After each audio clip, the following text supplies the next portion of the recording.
Hey, what is going on, Twintendo Nation? Hope you're having an awesome day. Now in today's Pokemon Go video, I'm going to be answering a question I get asked a lot, because I've been covering Pokemon Go news for 8 months, longer than most YouTubers out there, and this question I get always asked is, how do I make my Pokemon stronger, or how do I get the best team for Pokemon Go? And I'll be honest with you guys, there is no real quick way to power up your Pokemon and get a strong team. However, there are certain aspects and methods you can take into account if you want a strong team. Now, question of the day for you guys at home: what is the strongest Pokemon you've got so far on Pokemon Go? Obviously, I know not everyone's got the game, but if you do have the game, let me know what your strongest Pokemon is. At the moment, mine is Hypno. It's at like CP 450 something. I can't remember. It's something like that, but it's a good Hypno. It's a good Pokemon, and it took down my gym today, so I'm pretty happy. So let me know in the comments below. Also, if you joined a team in Pokemon Go and you want to get to know other members, I've got Discord links to all the teams down below in the description. So there are Discord servers for Team Instinct, Team Mystic and Team Valor. Definitely do check them out if you want to get to know different people and get new allies and friends. And without further ado, let's start today's video. So let's just start off with the basics of what makes a Pokemon strong in Pokemon Go. So there is an individual factor for every Pokemon called CP, which is combat power. Now this variable is randomly generated when finding a wild Pokemon. However, your trainer level is very influential in determining CP for these Pokemon in the wild. So the higher your level in the game, the more likely it is you're going to find a wild Pokemon with a high CP rate. Now, if you played the game, you might have realized that CP for wild Pokemon grows depending on what level your trainer is. However, it's still possible to find low level Pokemon. Like, as I said, I found a good Hypno today, but I also got a CP 10 Pidgey, which is probably like the worst you could get. So it doesn't mean that every Pokemon in the wild is going to be strong, but it means you've got a good chance of finding a stronger Pokemon. So one way to get strong Pokemon is to just play the game. I know it sounds daft, but that is just the quickest and best way to do it. Level yourself up and look for Pokemon. However, every individual Pokemon has potential CP growth as well. So once you catch a Pokemon, obviously the higher level you are, the higher it will be in the wild normally. You can actually grow this further on with Stardust and candies. So these items are obtained by catching Pokemon. However, the candies have to be specific to the type of Pokemon you are leveling up. So for example, if I wanted to level up my Pidgey up, I'd have to find Pidgey candies by either catching Pidgeys, which give you free candies, or I'd have to trade in Pidgeys that I've already caught for 1 candy.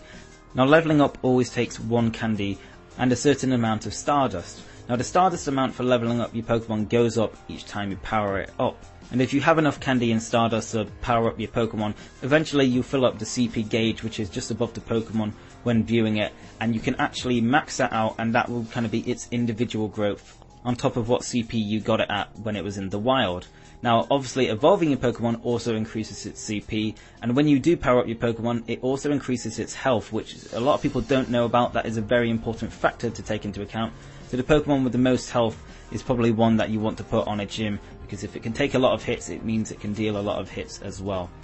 So you're probably thinking, what is the easiest way to level up my trainer, and what is the easiest way to get Stardust and candies? Well, I found the most success by visiting populated areas with a lot of Pokestops and gyms, because these areas actually have a higher Pokemon respawn rate than rural areas. Because obviously in my first Pokemon Let's Play adventure, I was in a rural area and it literally took me 20 minutes to find a Pokemon. Now I went to a shopping centre yesterday and I was getting Pokemon like every minute because I was surrounded by Pokestops and gyms. So my advice to you guys would be to go to a populated area, which you should experience a higher respawn rate for Pokemon. And if you want to kind of up it even more, use an incense in a populated area. There's no point in using it in the middle of nowhere where there's not many Pokestops or gyms. I wasted 2 already and it barely got me anything. So definitely try it out in a populated area, and you should be seeing your trainer level rise very quickly, and same with your Pokemon CP levels in the wild.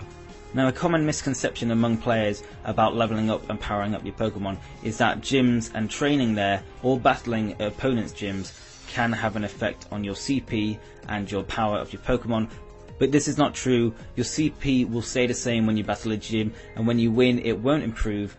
All you'll get is really some prestige for the gym you're versing, or you'll just take over a gym. So if you're looking into making a really strong team, don't waste your time with gyms. Obviously, if you do have some strong Pokemon spare, do put them at gyms, because you will get a coin bonus, which is really, really helpful, and you can get up to 100 coins per day, which you can spend in the store.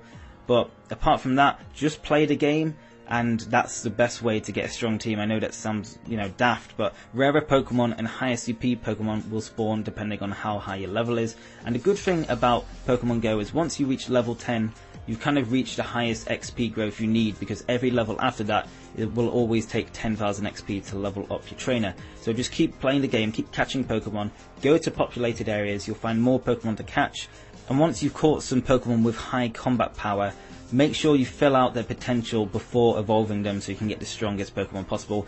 Follow that, just power them up, then evolve them, then power them up and evolve them again if you have to for a third evolution, and you'll have a really strong Pokemon on your hands. But guys, that is pretty much it for how to get a strong team in Pokemon Go. If you found this helpful and informative, definitely drop a like.